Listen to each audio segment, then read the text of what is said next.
what I want to get into this year is capitalizing on moving up from 10 to pretty high. So let's start with a guy that I'm obsessed with, and that's Isaiah Simmons, the linebacker safety hybrid from Clemson. This dude, in my opinion, I mean, we can talk about Chase Young, but before we do, is Isaiah Simmons is arguably the Bill Parcells quote you said. There's certain people that they just shouldn't be that athletic at that size or whatever. You should just draft him. Isaiah Simmons is that to a T. This dude is 6'4", 240 pounds, and he ran a 4.39. That means he's faster than most receivers. At 6'4", 230 pounds, he played all over the defense at Clemson, which I don't know if you knew, but Clemson is one of the best programs in the country, winning championships left and right. And he was a leader on that defense. He played linebacker, safety, everywhere in between.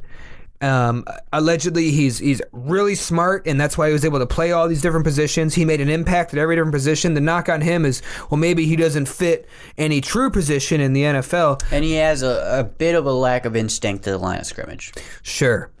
But you're talking about he makes up for it with ridiculous explosiveness, athleticism, ridiculous explosive vertically as well. He's a monster. He's a threat.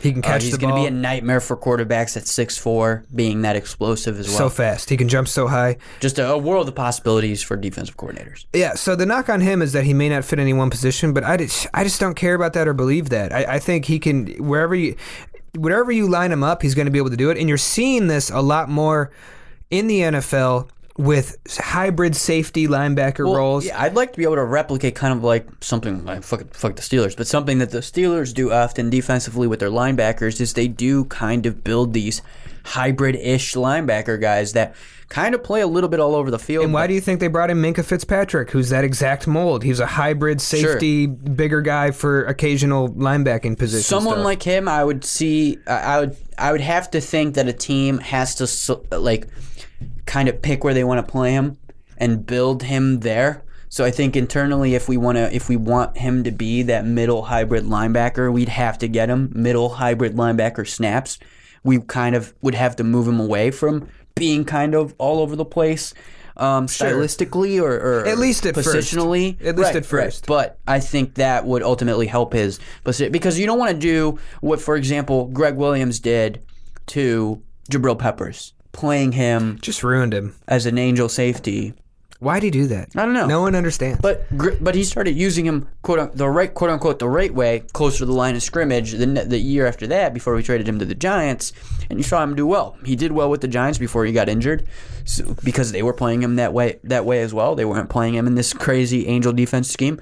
So I think it would be that, you don't want to move him away from what he's going to be great at an NFL level. Once he gets comfortable there, then you let him loose. Yeah, I think having him in that strong safety linebacker role, I don't know if I've seen a lot of these comparisons, but to me, Isaiah Simmons reminds me of a more athletic Troy Polamalu. Oh, okay. I haven't seen a lot of those comparisons, but I think that's the exact kind of play. Obviously, Troy Polamalu's, sadly, Steelers, but one of the best defensive players to ever do it, period, regardless of position, especially safety. You could make an argument, Troy, Ed Reed, that's like the best safeties. Of course, both in our division. Anyways,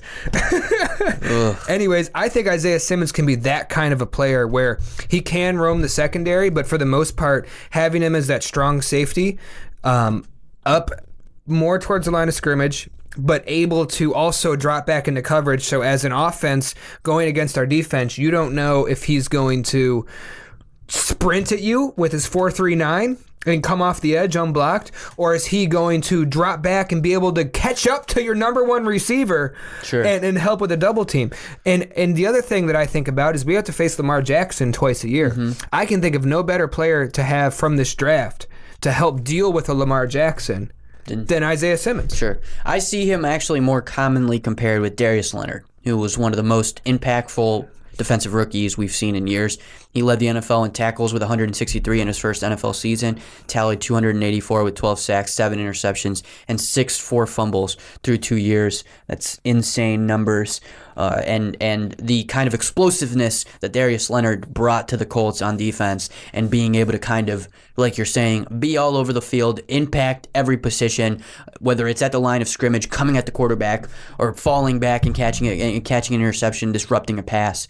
That's the kind of impact that Simmons is going to have in the NFL on any defense. I would like for it to be the Browns defense. And Simmons is way more an impressive athlete than Darius Leonard. That's part of the reason why Darius Leonard fell in the draft. He's like a Mack Wilson in terms of athleticism. He's athletic, but he's not knock your socks off athletic like an Isaiah Simmons is. Yeah. Which takes it to the next level. So with that being said, there have been some mock drafts that have Isaiah Simmons falling to number 10. But the majority don't have that happening. A lot of mock drafts have potentially the Lions taking him at 3. There's been some crazy mock drafts saying that he'll go as early as 2 before Chase Young to the Redskins. But I think in most common scenarios, he's going to the New York Giants at 4, and then occasionally either the Panthers or the Cardinals at 7 or 8. So with that being said, I think we'll start with this. I think if he's at 10 and you're the Browns, you draft him. Okay. Period. I'd take him over. I wouldn't be mad. Any of the tackles we talked about, I'm taking Isaiah Simmons over any of those tackles. After letting go of Kirko and Schober, I wouldn't be mad with the move. The defense right now is an issue. And again, like we said, say we take Simmons at 10, we still have a high pick in the second round, and there's still a lot of tackles we're taking in this draft. Sure. We're not just folding on the tackle position by taking Simmons at 10. We're desperately helping the defense. And now imagine what we talked about earlier, signing Jadeveon Clowney. What if you sign Clowney and draft Simmons? Ugh.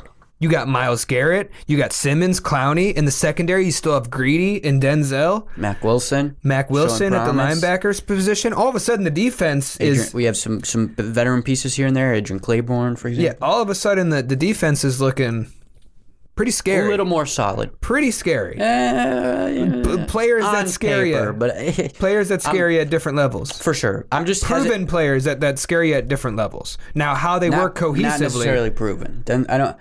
I don't think proven. Denzel Ward is already a Pro Bowler. He's got to stay healthy. Once he's young and has had trouble staying healthy and have inconsistent tackling. This man is writing off Denzel Ward. Greedy Williams, can you believe it? Same, has shown to be inconsistent. Our safety room is a barren wasteland. We have a couple of veteran, like rotational pieces there.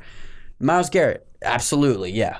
Pro Bowler, crazy beast. I will say overall, though, you're kind of making the point that like addressing defense early in this draft. It's important. I would not be maybe a good idea. Absolutely, yes.